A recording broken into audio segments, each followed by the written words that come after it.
Скопје е меѓу трите финалисти за наградата Европска недела на мобилност. Кој ќе биде добитникот на наградата за 2016 година, ќе се дознае на 20 март на церемонија што ќе се одржи во Брисел. Скопје е посочен како еден од можните носители на наградата поради активностите за намалување на бројот на автомобили во градскиот сообраќај и заштита на животната средина.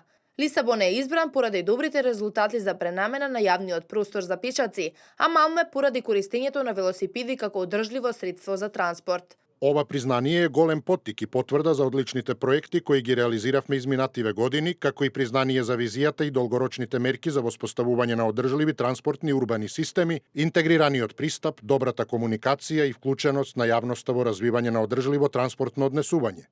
Напиша на својот Facebook профил градоначалникот на град Скопје, Коце Трајановски.